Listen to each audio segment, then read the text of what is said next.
The first letter wasn't just a notice. It was a declaration of war. The general had faced adversaries far more dangerous than a group of self-important HOA board members. But this was personal. The envelope, neatly printed with the HOA's logo, sat on his kitchen counter like a ticking time bomb.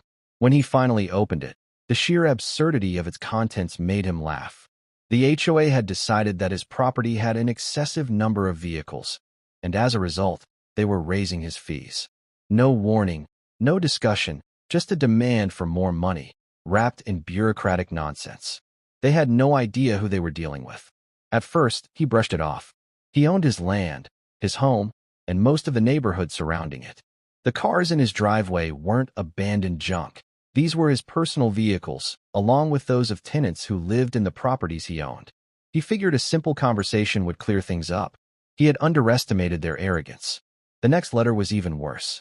Not only were they refusing to reconsider the fine, but they also hinted at further action if he didn't comply with the community's aesthetic standards. The implication was clear. They thought they could dictate what happened on his land. That was their first mistake. The general had spent years leading soldiers into battle, navigating complex strategies, and dismantling threats before they could take hold. He wasn't about to be bullied by a group of weekend warriors with clipboards and a false sense of authority. He started digging.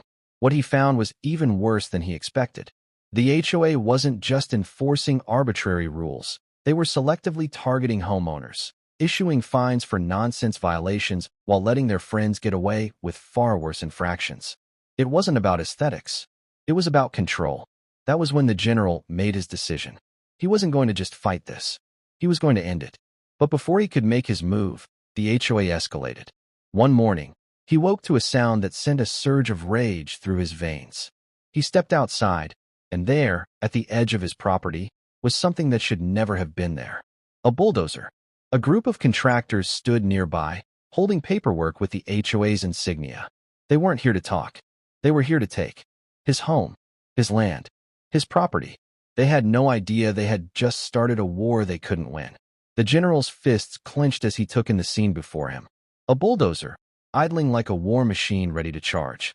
Contractors, standing awkwardly, unsure if they were about to follow orders or regret ever taking this job. And at the center of it all, a smirking HOA representative, arms crossed, radiating the smug confidence of a man who thought paperwork alone could strip a soldier of his land. The general moved with purpose. His presence alone was enough to make the contractors hesitate. He wasn't yelling, wasn't causing a scene. He simply walked forward, locked eyes with the man holding the demolition order, and without breaking stride, snatched the paper right out of his hands. He read it carefully, lips curling in disgust. The HOA had claimed his property violated zoning regulations. Regulations that he himself had written when he bought out half the neighborhood. That was their second mistake. He lifted his gaze, letting his silence speak for itself before he finally spoke. Low, measured, and laced with a quiet authority that sent a shiver down even the most hardened man's spine. The contractors exchanged nervous glances. They were just doing their jobs, but suddenly, their jobs didn't feel so safe. "You fire that engine up," the general said, voice calm but unwavering, "and you'll wish you never stepped foot on my land." The contractor hesitated. He wasn't an idiot. This man wasn't bluffing. The HOA rep, on the other hand, puffed up his chest and scoffed. "You don't own this community, sir," he sneered. "The association does." The general chuckled, a low, humorless sound. Then, he pulled out his phone and made a single call.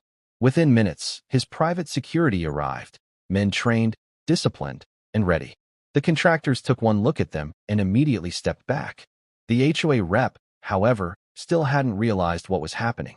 "This is illegal," he snapped, jabbing a finger at the general. "You can't just bring in armed security to threaten us." The general took a step closer, dropping his voice so that only the rep could hear. "I don't need threats," he said. "I have something much more powerful. Ownership." And then, with deliberate precision, he pulled out another document. One the HOA clearly hadn't bothered to check before they launched this pathetic attack. It was a deed.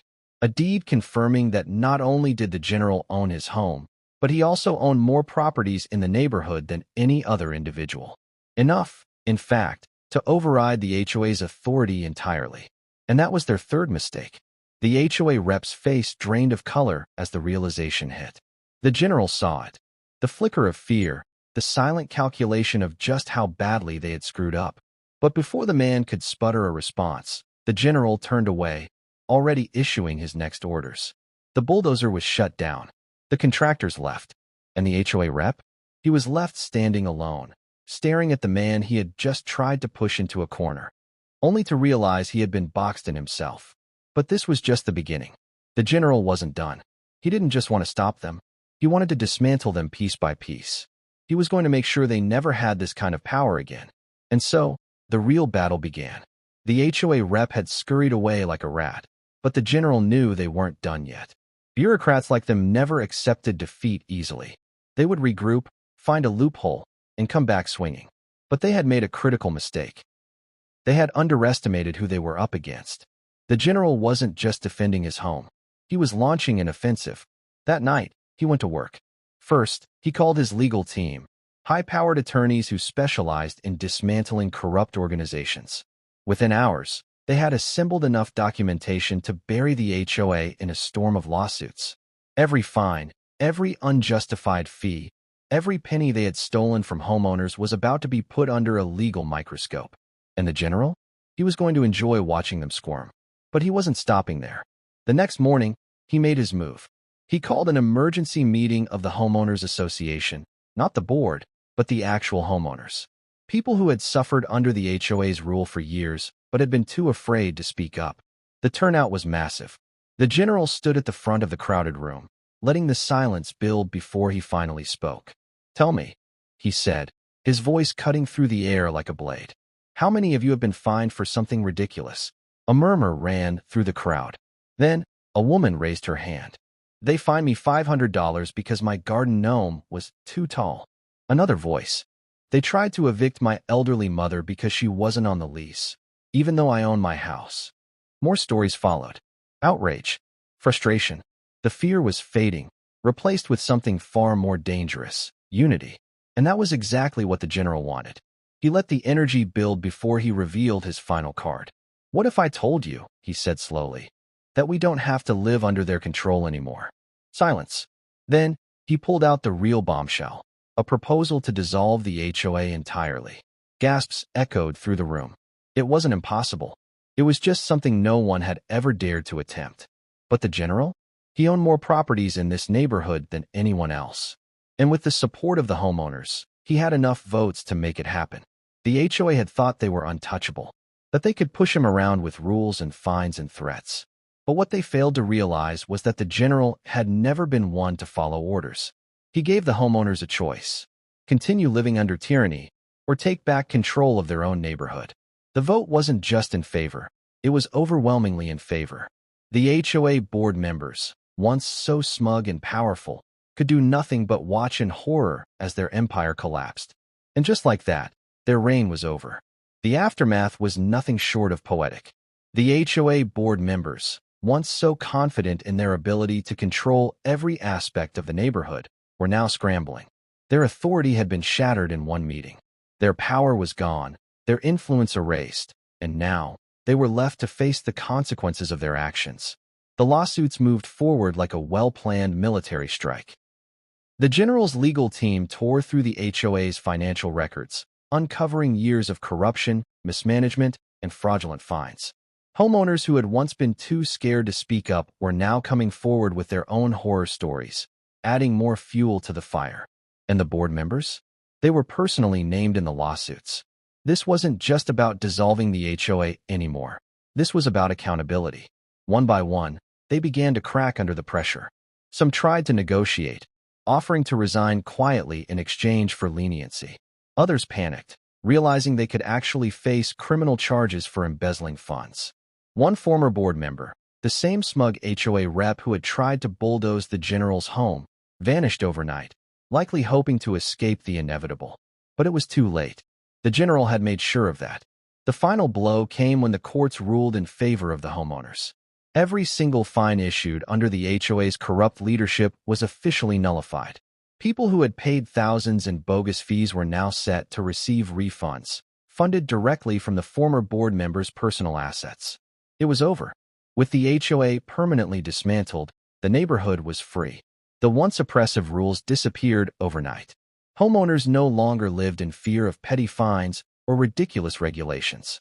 The general watched as people repainted their homes however they wanted, as families put up fences and decorated their yards without approval. The air felt lighter. The neighborhood had transformed, not just physically, but spiritually. And the general? He sat back, watching it all unfold with quiet satisfaction. He hadn't just won. He had obliterated them. One evening, as he parked his latest edition, a fully restored military Humvee, right in his driveway without a single worry, a neighbor walked up with a grin. "So, what are you going to do now?" The general smirked, taking in the sight of his neighborhood, free from the chains of bureaucracy. "I think I'll buy a few more cars." The HOA had made a fatal mistake when they targeted his property. They thought he was just another homeowner, just another person who would fall in line. But they had forgotten one thing. He owned the entire neighborhood.